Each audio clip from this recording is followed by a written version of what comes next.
Assalamu alaikum. Good to see you. I'm so glad to be here with you tonight. I uh, I did catch a very last-minute flight out of Austin, Texas. We traveled there late last night. As you heard Reverend McBride mention, we're fighting to save a man's life there who has 10 days to live because he's facing the death penalty there in Texas for a crime he did not commit. His name is Rodney Reed, and you may have seen his name trending across social media. Nearly 3 million people in just a week have signed our petition to try to save this man's life. And for the next few minutes, I want to share even some strategies that we've used to advocate for Rodney Reed, because I think they're relevant strategies that we could use to advocate for many causes that we're up against. But first, I want to say how glad and honored I am to be here. I love the Bay Area. I dream of moving here. I love it here so much. Every time we come here, my wife and I drive through a few neighborhoods and just think this would be a nice place to live, but we're stuck in Brooklyn right now. But always love coming here. I want to say I was scheduled to be here at this exact event last year, and my dear brother, my actual brother, passed away very suddenly. He was probably my biggest defender, and you know, sometimes we have public supporters and private supporters, and nobody encouraged me more privately than my brother. You know, and sometimes they say that our brothers and sisters, our blood brothers and sisters, are our first friends. And he was my first friend. And last September, at the beginning of September, we learned that he had pancreatic cancer, and by the end of the month, he had passed away. And it was a sudden, hard loss. And I love being with CAIR, and I have traveled to speak for CAIR all over the country, and it was the first time that I ever had to cancel, and I hated that I could not be here with you, in great part because I respect the executive director of this chapter so very much, and I hope you understand that she is not only a talented leader for CAIR, but in the world of leaders, people respect and revere her so very much. She is a peer hero of mine, and she speaks truth to power all the time. And many of us who are on the front lines fighting for change, we keep each other encouraged. But I respect your executive director so much. Could we put our hands together for Zara, who's just, she could, truthfully, could lead any organization in the world. And I think the proof of how skilled of a leader she is how much this organization has grown, not just in size, but depth and effectiveness. And it makes sense to me that as she grows in her effectiveness, we will also see attacks against her.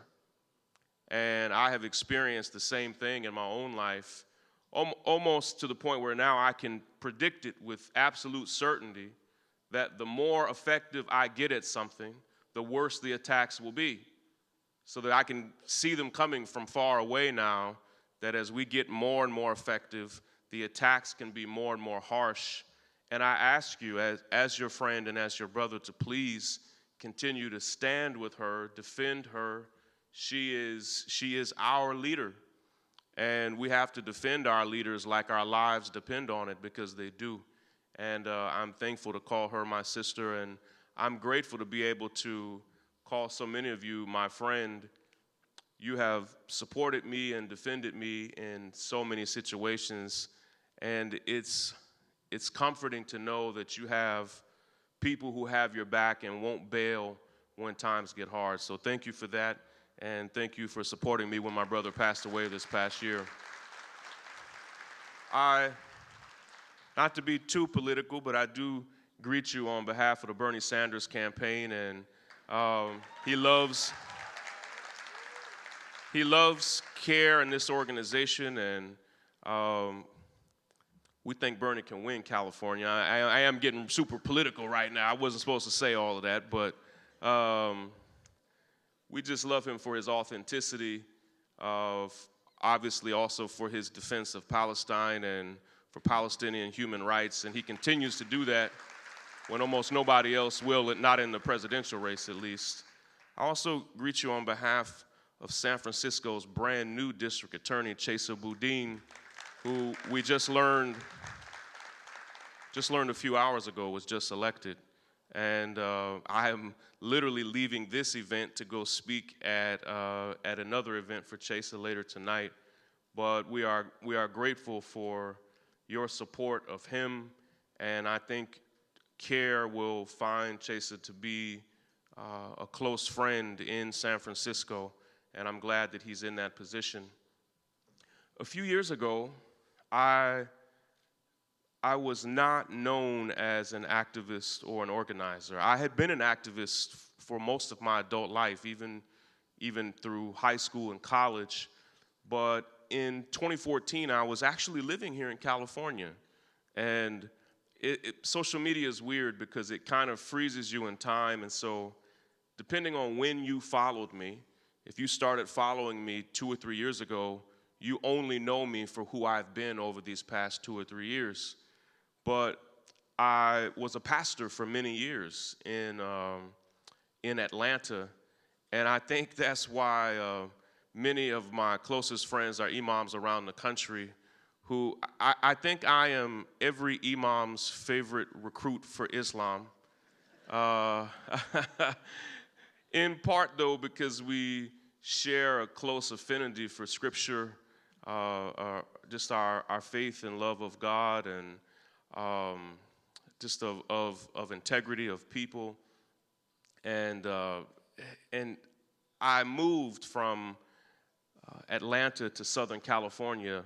I left behind my role as a pastor of a church there in Atlanta, and I became the director of communications for an environmental charity in Southern California called Global Green. And we were living deep in Orange County, but I would make that drive from Orange County up to Los Angeles every day. It was a brutal drive. And many of you who live in Southern California know exactly what I'm talking about. And I got an email. It was a Facebook message, actually, that changed the entire trajectory of my life. It was in July of 2014, and it was a buddy of mine that I went to Morehouse College with 15 years earlier. And he sent me a link to a YouTube video. It was just a regular, average day that just took a change that I didn't expect. And he described the YouTube video, and you've probably had a moment like this where somebody sends you something, but you're at work, and you're at your job, and you don't know if you could click on this video at your job. And I waited until a lot of my colleagues left, and he sent me a video, and he said, "Shaun, there's a horrible video of police brutality in New York." And he said, "There's a middle-aged black man who's being harassed by police on a street corner there in New York." And he said, "The brother's just begging people to leave him alone. Please leave me alone. I didn't do anything. I didn't break any law." And he said, "Shaun, all of a sudden, a police officer comes behind the man and begins choking him while he's standing up." And he said, "Shaun, the officer wrestles the man to the ground and continues choking him.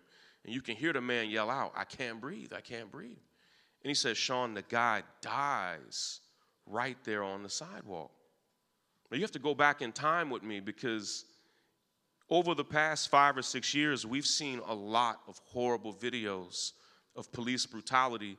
And not just here in the United States, but all around the world. There is a very recent video of brutality against a Palestinian brother that you may have seen who was walking away and was shot in his back. Just last week, I saw this video. But in 2014, I had never seen a video like that. There had never been a viral video of police brutality, of someone being killed by police. And I clicked on the link. I waited until my colleagues went to lunch, and I watched the video of the man that we later came to know as Eric Garner literally go from alive to dead in a span of a few minutes. And it was a horrible thing. And I literally never worked another day at Global Green again. Now, they continue paying me for like another month. But all I did for the following month was figure out how I could fight for justice for Eric Garner and his family. I came to know his daughter, Erica, who passed away just 2 years ago in great part fighting for justice for her father. I came to know Eric's mother and wife and other children. And about 3 weeks later, there was a teenage boy named Michael Brown who was shot and killed by police in a town called Ferguson. And the next day in Los Angeles, there was a man named Ezell Ford who was shot and killed by police. And then that same week, there was a man named John Crawford who was shot and killed by police at a Walmart in Ohio, unarmed, nonviolent, broke no laws.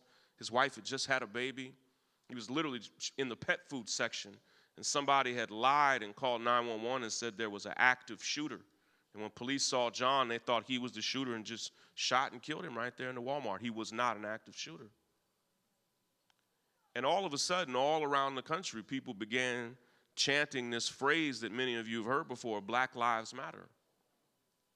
And we fought for justice for families in Ferguson and in Ohio and Los Angeles and all over the country. And I said something to many of these families, and a huge part of what I do, and it actually comes from my history as a pastor. When I was a pastor, I would regularly visit families whose loved ones had passed away, and I would often be the first person they would call. And it wouldn't be necessarily police brutality. It could be natural causes or anything. And so over the past few years, I spend a lot of time with families who experience tragedy and loss. And I met these families, the family of Mike Brown, the family of John Crawford. I met the family of a 12-year-old boy named Tamir Rice, who was shot and killed just a block from his home. And I said something to those families that I have since really grown to regret. Sitting not in banquet halls, but at kitchen tables and living room tables, I would look these families in the eye and just say, listen, hold on, hang in there. We're going to get justice for your family. And I probably said that, I don't know, maybe to about 100 different families across the years. Hold on, hang in there. We're going to get justice for your family. And there wasn't a single part of me that thought I was over-promising anything. I believed it.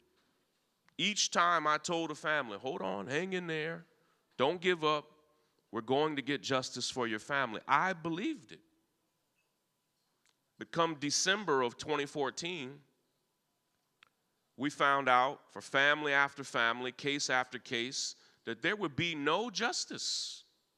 Not for one of them, not for two of them. No family in America that year who was shot and killed by police, and there were over 1,200 people who were shot and killed by police that year. Not a single family got justice. But I continued making this promise to families into 2015, into 2016.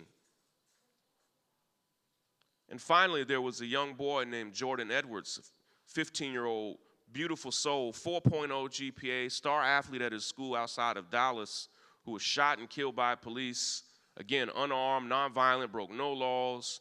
And I flew into Dallas to see this family.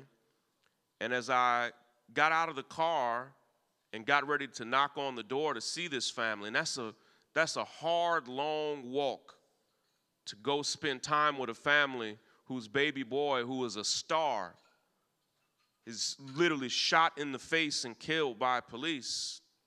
And as I'm rehearsing in my mind what I'm going to say to this family, I recalled for the first time that I had been telling so many families, hold on, hang in there, we're going to get justice.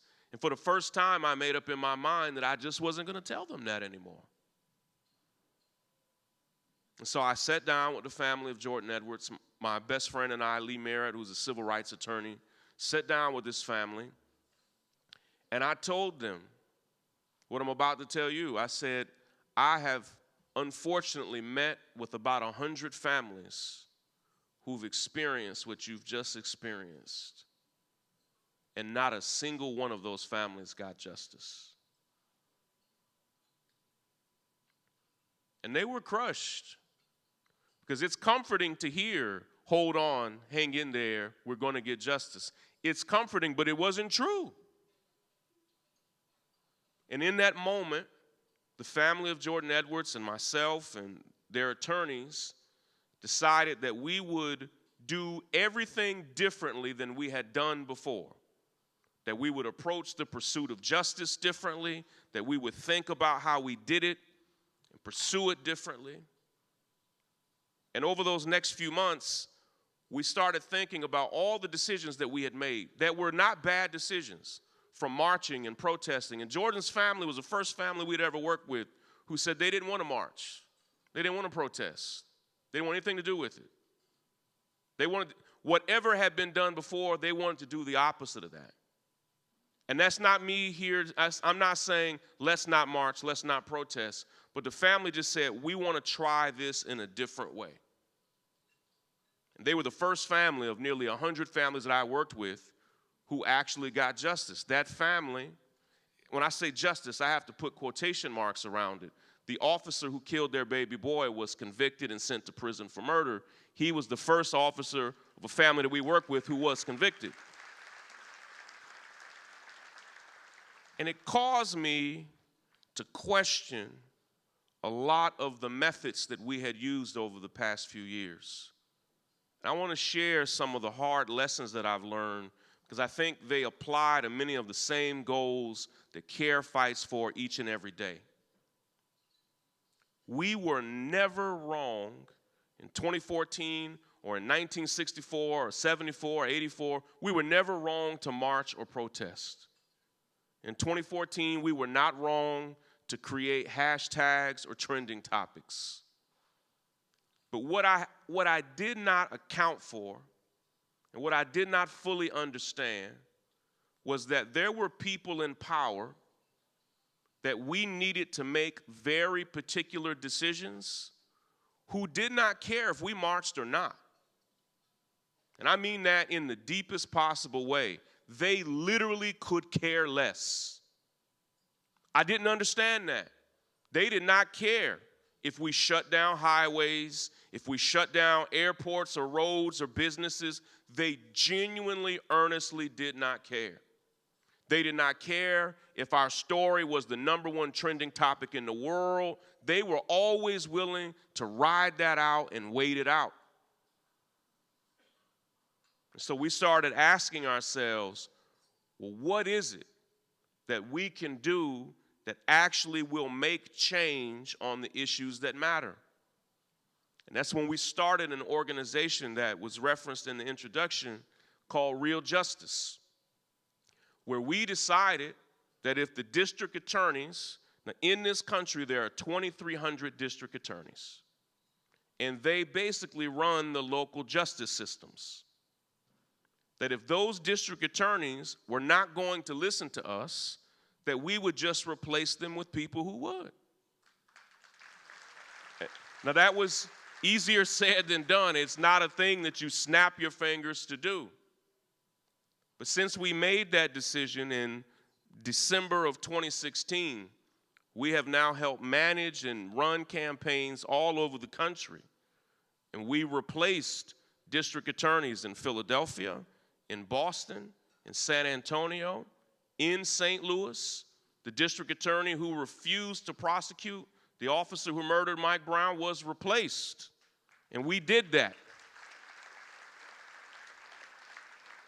And we did it today in San Francisco. It took and it takes an amazing organizing force to win just one of those. Now, we've lost half of the elections that we've been in, but we've won the other half, and in the half that we've won, we're already seeing the fruits of our labor. Let me explain, thank you. Let me explain the 4 things that it takes to make change. And let me tell you why I still look into 2020 and still have hope. There are 4 things that are required to make change, and we often have one of them or 2 of them, and you will see hints and shadows of change, but you won't see the change that you want. The first thing that you need is deceptive. The first thing that you need to make change is you need people, and they need to be highly energized. You need people, and they need to be highly energized. Now, what's deceptive about that is we will often get highly energized people and think that we are way closer to change than we really are. So we may get highly energized people at a march, at a protest, and it has a way of convincing you that you are a step away from change when you might not be. Highly energized people, it's just step one. The first thing you need is highly energized people, and we often have that. Energy comes in a lot of forms. It can be anger, it can be pain, it can be fear, it can be frustration. Many times this community, the CAIR community, right here in the Bay Area, has been a highly energized community. But being highly energized is not enough. You have to be highly energized. That's the first thing. You need people that are highly energized. The second thing is that you need people that are deeply organized. The problem is we are often more energized than we are organized. We're often more frustrated than we are organized. And what I've come to understand is when you are in pain, when you're experiencing oppression, when you are dealing with the issues that this community and our community deals with, it can be hard to organize when it feels like your house is on fire. It's a heck of a time to organize. That's why many of us in the room, all of us in the room, can't be on the front lines. All of us can't be marchers and protesters. Some of us have to be able to break away and do the deep organizing that in great part CAIR does for a living. Many of you, because of your careers, because of the path your life is on, you don't have the time or space to do the organizing that this organization does day in and day out. Let me give you an example of what it means to be deeply organized. Being deeply organized would be me knowing, I'm looking at this table of men right here in front of me. Being deeply organized would be me knowing the skills of every man at that table. The skills of every woman at this table. That's a form of organization.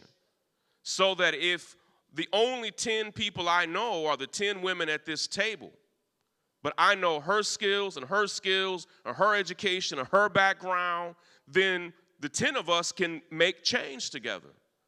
But if I don't even know your skills or your passions or your expertise, we're not going to be that effective when we have to fight for something. Often we're highly energized but poorly organized. Here's another form of organization. And here's the beautiful part. It's just free. It's free to do, but it's a deeper level of organization. Another form of organization would be me knowing who you know that might be able to make a difference with us. Let me explain. In New York, we were fighting to change a certain law in New York that people had been fighting to change for a decade. And our group knew that in order to change this law, we needed to have a personal connection to the governor. We just couldn't figure, like a sibling or a child. Like we needed to be able to reach somebody to speak to that we could get on our side. We couldn't figure it out. And the deadline passed. The law did not pass that we wanted to change. The law was still in effect. And a few months later, we learned that the godson of the governor was a part of our group. But the group didn't know that we were looking for somebody who had that relationship. So here's another form of organizing. Is me asking everybody in the room, here's the goal that we have. Who are the 4 or 5 people you know that might be able to help us achieve that goal? That's a deeper level of organizing. And what we have found at Real Justice, I manage an organization now called the Action Pack. And we have 20 full-time staff members that are right now fighting to save the life of this man named Rodney Reed. And in just a week, we were able to amass nearly 3 million people who said, yes, I want to support your efforts to do such a thing. Well, we were able to do that in part because we asked our 20 people, who are the 10 people that you think might be able to help? And so instead of us being 20 deep, all of a sudden we were 200 deep. And then if you ask those 200 people, well, who are the 10 people you know? Then all of a sudden you're 2,000 deep. And before we knew it, our goal was by the end of this past week to have 100,000 people signed on. It multiplied so quickly that by the end of 48 hours, we had 1 million people because we were trying to do a deeper form of organization. Do you understand what I'm saying? Go deeper with our organizing. We need energized people, but we need organized people. Here's the third thing. If you are energized and organized, you will start to see hints and shadows of change. But if you don't have this third thing, you'll be stuck there. You need a plan that's as sophisticated and complicated as the problem you're trying to solve. Often, what I see, and I say this from experience, is that we go to fight a problem, and we're energized, and we might even be organized, but we go to fight a problem and quickly learn that that problem overwhelms our plan. This is tough news for me to deliver, but we have overestimated the value of just being good. You can be genuinely, deeply good, and that's what I want for each of us. But if you are genuinely, deeply good without a plan, you will still lose. And we have somehow along the way convinced ourselves that our goodness will compensate for our lack of planning when we go up to face an enemy that does have a complicated and sophisticated plan. What I need us to understand is you can be good and lose over and over and over again if you don't have a well-conceived plan.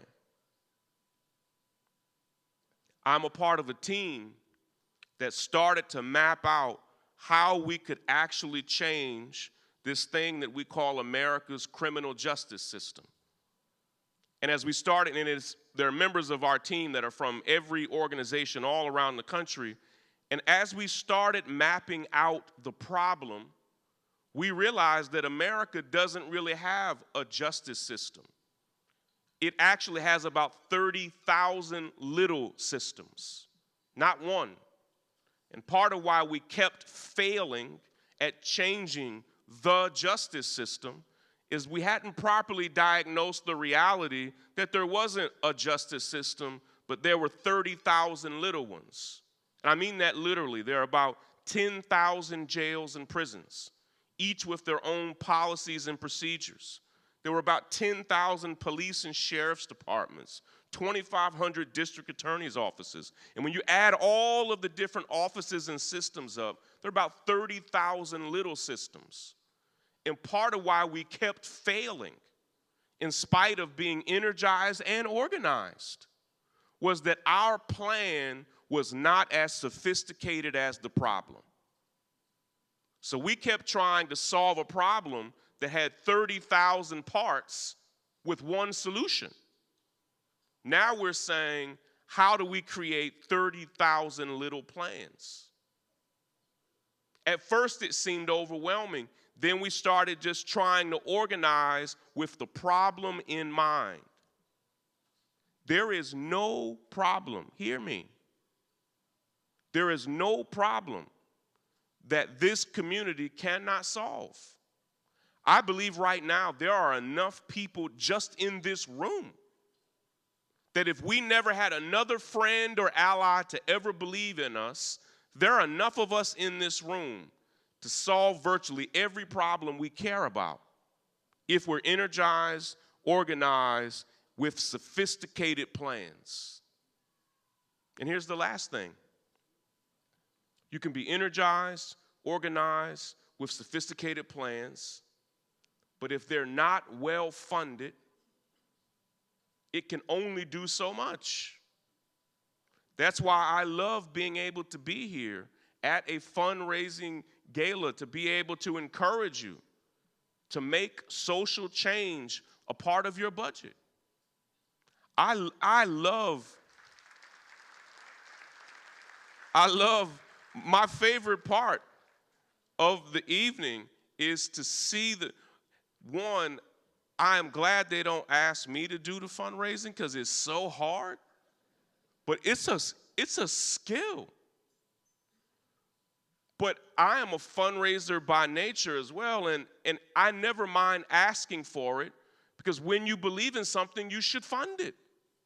And here's the truth. I believe that just as we look back and giggle to ourselves that there was a day when this chapter had 2 staff members, I believe there'll be a day, a generation from now, where the older versions of ourselves and our children and our children's children giggle about how there were just 19 staff members in 2019. But we have to fund it to make it happen. I want future generations to look back and say, what? You only had 1,400 people at the event? Because 20 years from now, there are 5,000 people at the event, or 10,000 people. And here's the thing. If we are energized and organized and have sophisticated plans and fund them the way they deserve to be funded, we can do it.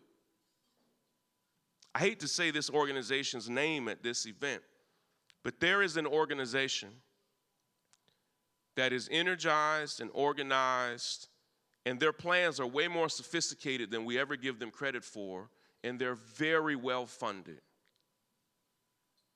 Do you know who the organization I might be talking about? I'm talking about the NRA. Did you know that last year was their worst fundraising year in a decade? And I'm glad. That's good news. And they raised $330 million in their off year. In their worst year,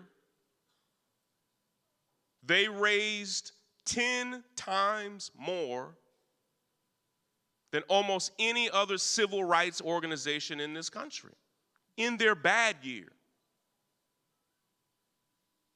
That's why when we have horrible mass shootings across this country,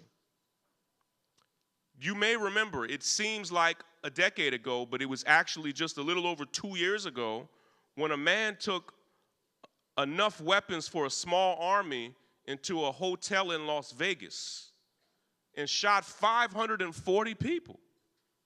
And let me be frank, when I saw that he shot 540 white people, I thought, oh, they're going to make some laws about this. They didn't. And you know why they didn't? Because there's an organization that is energized and organized with sophisticated plans that they fund well, called the NRA. And their mission is not to make change. Their mission is to block change. And they're good at it. So much so that entire schools of children could be shot up. A country music festival at Las Vegas could be shot. 540 people, and nothing happens. Not on accident, but because there is an organization that exists to make sure no change happens. Now, I'm not saying let's mimic the NRA in principle. I am saying that if we are energized, organized, with sophisticated plans, that we fund well, there's nothing we can't do together. And I'll close with this thought. Here's why I have hope. I do have deep, deep concerns about what's going to happen over the next few weeks and months. I'm deeply concerned about the 2020 election. Here's why I still have hope. When I look at our worst problems, not just here in the United States, but when I look at our worst problems around the world, rarely have our worst problems experienced energized people, organized people with sophisticated plans that are well-funded. Our worst problems have rarely faced our very best solutions. We've been angry about our worst problems. We've felt despair about them.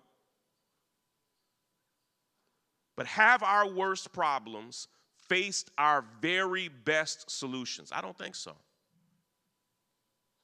And I have hope because I believe in 2019 and 2020 and in future years, our worst problems, our deepest problems, are going to face our very best work and our very best solutions. And let me tell you this.